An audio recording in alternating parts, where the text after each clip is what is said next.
I'm Shelly Palmer, I'm Ross Martin. and you're listening to Think About This. Today, how to stay positive in this new normal. And we're going to try and talk a little bit about what you can do to help your business survive in the crisis. So, welcome to Think About This. The more you stay inside, The more lives you're likely to save. Hi, everybody. It's Danny DeVito, and I'm asking you from the bottom of my heart, stay home. We got this virus, this pandemic. Young people can get it, and they can transmit it to old people.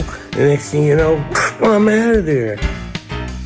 So Ross, I was thinking about something. I always look at somebody's side hustle when they come to apply for a job more than I look at their resume, because I always want to know where their entrepreneurial spirit is and what they're doing on the side, what their passion projects are. So we are at unemployment levels that are unprecedented in recent memory, and so many businesses are shuttering or being forced to shutter, and so many people are being laid off. I thought to myself, well, we should do something to help people take their side hustle and actually turn it into value creation for them, for their families as a primary source of income.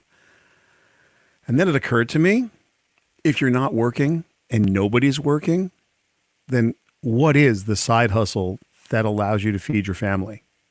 And I got a little bit depressed about that.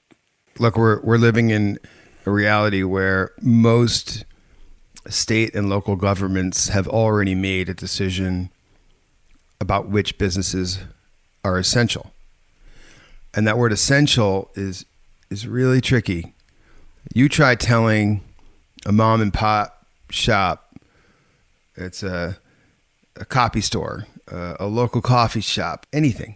You try telling those people that they can't come to work tomorrow. They have to stop doing business because their business is not essential. And it's not just heartbreaking. It's a situation where millions of families are entering financial ruin as we speak. And your side hustle isn't going to save you. No, that I think was the realization I came to, that no matter how good your side hustle is, you're not going to be able to feed your family with it, because if it was more than a passion project, it would have already become your primary thing. And now it's unlikely to be. So that was the depressing side. Then there was the less depressing side, which was, this is the perfect time to get great at your side hustle, whatever that is.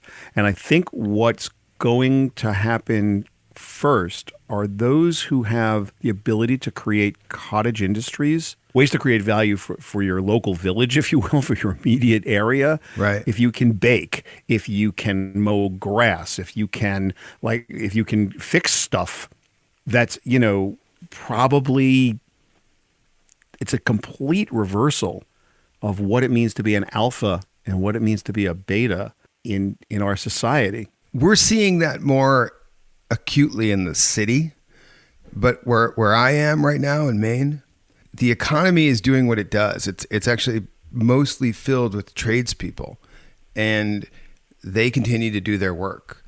The disruption to, the food and beverage industry here is certainly felt, but in Maine, they've already adapted. Everything is by the side of the road now. Everyone's got a lemonade stand, and some of them are selling incredible steaks, and some of them are selling incredible baked goods.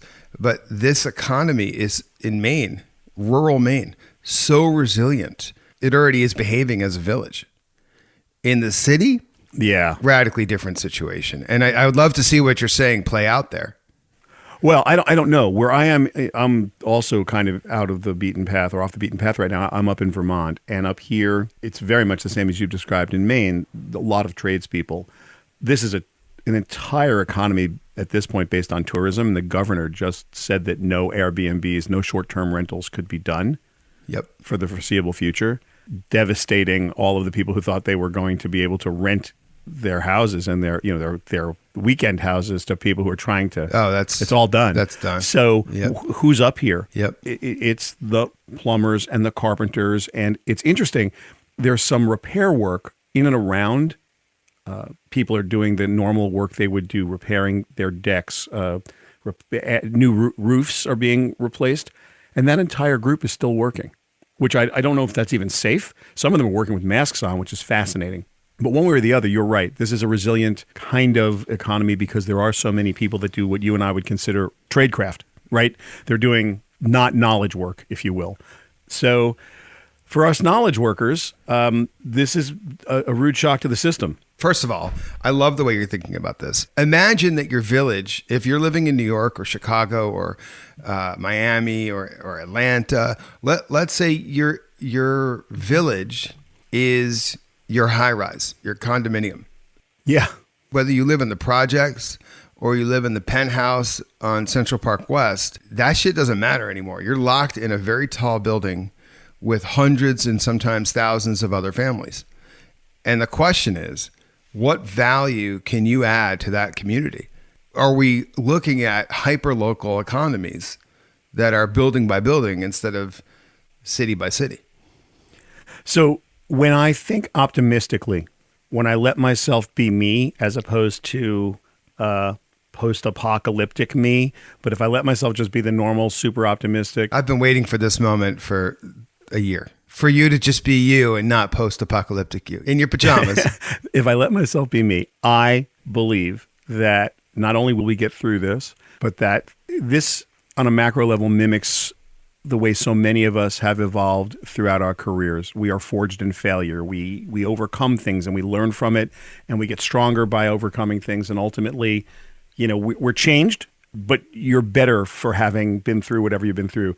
That's the optimistic me, that this will pass and we will get there. The post-apocalyptic me is realistically wondering, is New York City going to be 1970s Abe Beam New York City with terrible crime and people who are literally unable to feed themselves, which we haven't seen in our lifetime, you and I, not at scale. We know that there are homeless people, we know the people who are hungry, certainly poverty and has been with us for a long time, and it's talked about, but it's not seen at the scale in the United States. Without question. So I don't know how that plays. I want to sit here and talk to everyone who's listening, and I want to actually convince myself that the way to get to the future is evolve into a hyperlocal economy and create value by doing the things you know how to do, by baking, by building, by assisting and fixing, by creating things that didn't exist but that people need, creating stores of economic value in the most classic, most old-fashioned sense. I believe it will happen. I do. That's beauty. I hope that's true. There's another part of me that thinks about you can't walk outside because somebody who is really hungry and has no way to get food is going to want things you have so that they can have food. Those are not mutually exclusive. What we're going to see is, in my opinion, those tall buildings becoming small towns in and of themselves, the maintenance team taking on new significance, let's say. All of a sudden, you're not going to take your superintendent for granted. And an added layer of complexity because suddenly we actually can't function as a microeconomy without secure borders. And you will start to see armed guards outside the most expensive real estate, protecting those micro communities as if they were a militia. And I get that that's a dystopian way to think and talk about this, but look, I'm up here in Maine, okay? And this is the last place I thought we would see the start of civil unrest, but it is here. If I took a boat, I don't have a boat, but if I took a boat 1 hour out into the ocean and I went straight, I'd hit the island of Vinyl Haven, which is where most of the rock for Brooklyn Bridge was sourced.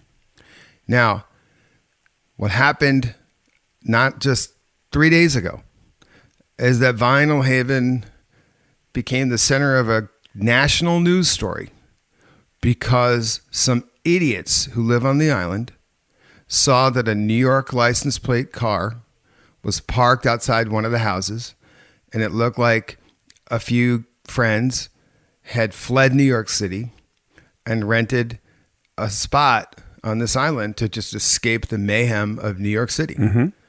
Of course they did. Not a bad idea. Okay.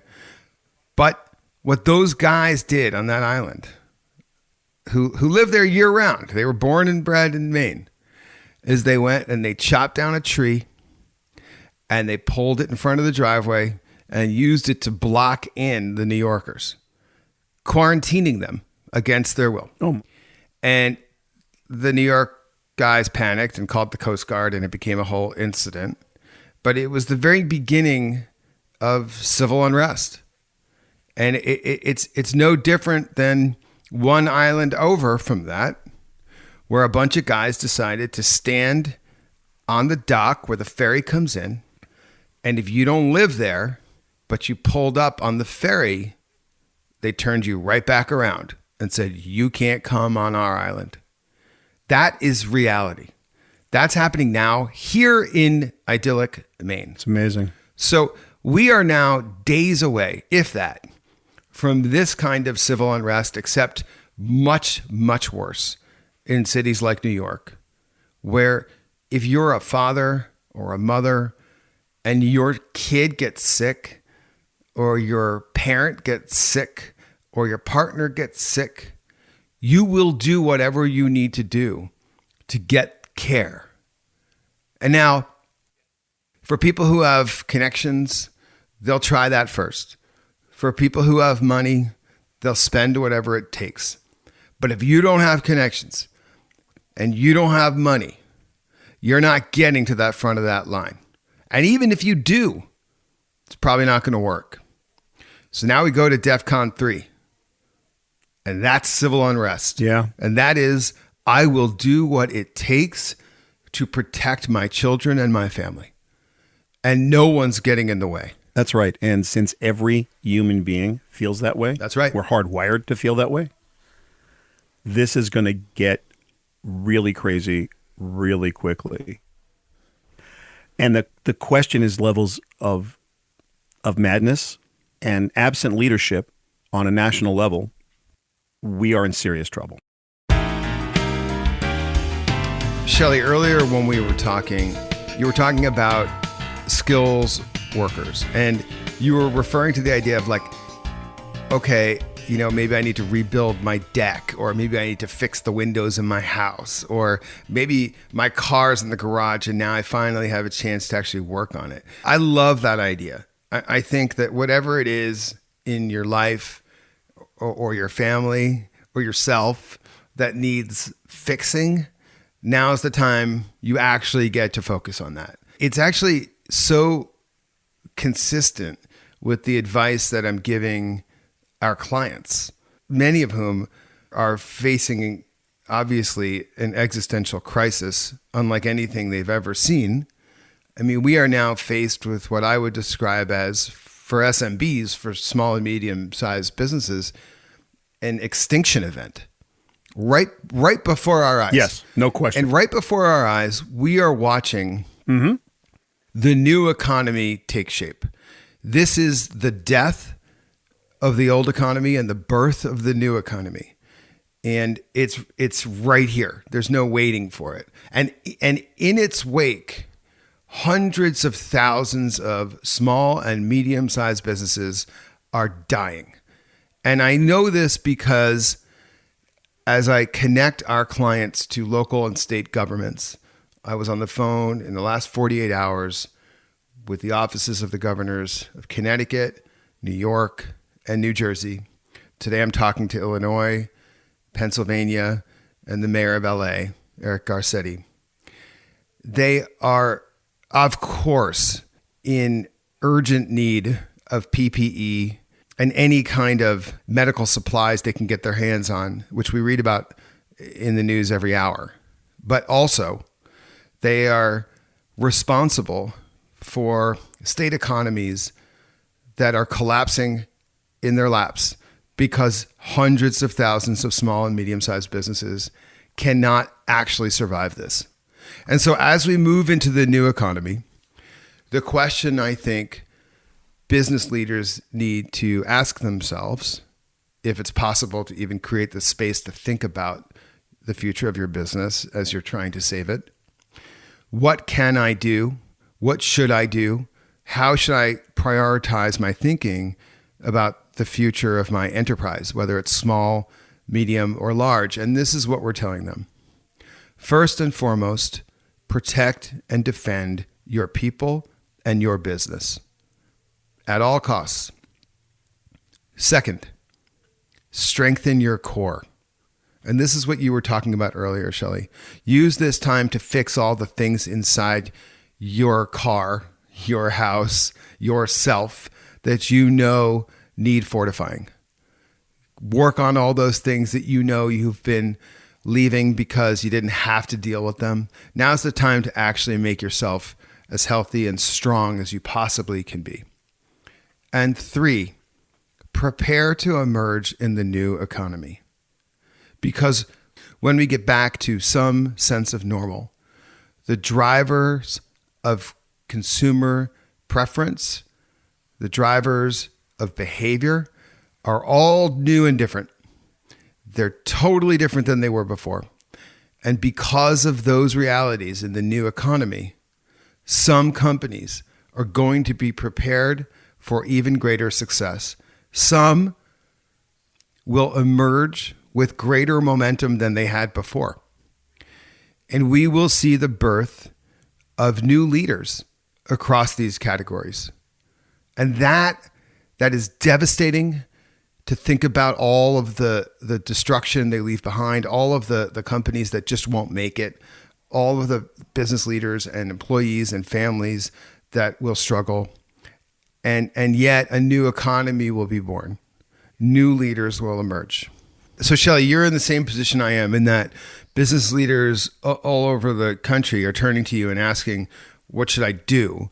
And when you think about the idea of strengthening the core and preparing to emerge in the new economy, what's your take on what they will need to be able to actually do that? You know, Ross, you know, like I do, that the entire planet has been built by human beings who are best organized.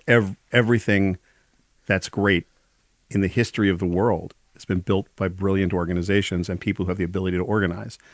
And so that's our strength. And you have to ultimately look to the people who got you there. And I think it might be counterintuitive at a time when everybody wants to close ranks and just protect their immediate family and just try to survive today. It's sort of one hand for yourself, one hand for the ship. And I don't think that that's the right way to approach this. And I think strengthening your core, the way you describe it, it's a perfect metaphor for dance with the one who brung you. Look at the teams that you've created. Look at the brilliant people around you. Look at the organization you've created. And it may be a different set of skills that take you into the future. As you've described, this may be a very different economy. In fact, it will be a different economy. No matter what, we're going to be in a new world, and it has already started. As a business leader, take stock of what you believe that future will look like. And as harsh as it may sound, look at the people that got you to where you are. Respecting their talents, take a good guess at who's going to be able to help you get to the next level. And rather than cutting these people loose, now is the perfect time to strengthen those bonds, protect the people whose big brains collectively got you where you are. That's the way the business is going to go into the future. Changed, stronger, resolute, responsive, and adaptive.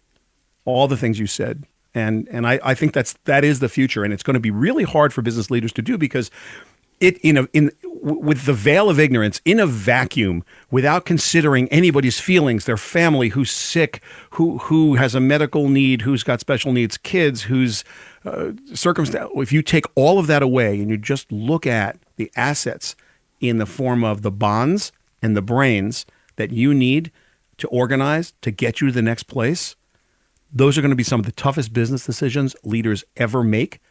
And the future depends on how well they make them. Think about that. You know, Ross, everyone's scared to death right now. People are just frightened out of their wits. And I am unqualified in every way to give any psychological advice whatsoever about what you should do. And I feel really sad when people ask me, hey, what's your advice for... No, I don't have any advice. But what I can offer up is my own personal view of how I'm dealing with my fear, because I'm as scared as anybody. What I'm doing right now is I get up every day and I try to treat the new normal as normal. My morning routine matters to me, so I try to maintain it as best I can. My daily practice of my business and my outreach to my friends and my colleagues and my clients, I try to maintain that as best I can. I do everything I can to make the world feel like everybody's here today, everybody is safe today, and today is a good day. I never know what tomorrow is going to be. I've never known. No one ever does. So I don't think it helps me personally to worry about what's about to happen because I have no control over it. But I do have control over today. And that's how I've approached this. Literally the old cliche, one day at a time. I don't know about you, Ross, but from my perspective, it helps me deal with the insanity because right now I know what is, and I can control one thing in the world, my own actions. Everything else I have to respond to. I love that. Our producer, Robert, texted us because we're all recording from our home offices that we needed to find some uplifting message here because it's very easy to go to a very dark place. Yeah. And I'll just tell you from my perspective, what I do on a daily basis to keep myself from going to a dark place is to try to reach out to people who I feel are lonelier than I am, more scared, and less equipped to deal with it. And by calling them and FaceTiming them, and in most cases, I'm talking about people I love who are older, who are in their 60s, 70s, 80s, in some cases 90s, who are totally alone. And to survive this, they must remain alone. And so if anyone is looking for a way to find some joy in your day as you're listening to this, call, FaceTime, write a note, send a book, buy a Netflix subscription for somebody that you love and care about who is alone. Those people are probably not people who are listening to our podcast, but you are. And if you are listening to this, give somebody who needs you a call. Ask them how they're doing. Remind them that you love them. Send them flowers, send them a book, send them some love and a kiss and a hug, because right now, more than ever, they need it. I don't think it gets any better than that. Come on, bring it in. Virtual group hug for both of you. Take it one day at a time from Shelly and stay in touch with the people you care about from Ross. Not your typical advice you'd expect from hardworking, successful entrepreneurs or technical visionaries, but that's just a small side effect of how this pandemic is forcing us to appreciate the time we do have. And I've noticed people calling me, checking on me. I guess I'm that old guy now. I appreciate you reaching out, Robert, even if it's only to give me more work to do. Besides, I enjoy helping to produce Think About This with Shelly Palmer and Ross Martin. I think I might know less than I did before. I can't wait till our next episode on the Westwood One Podcast Network.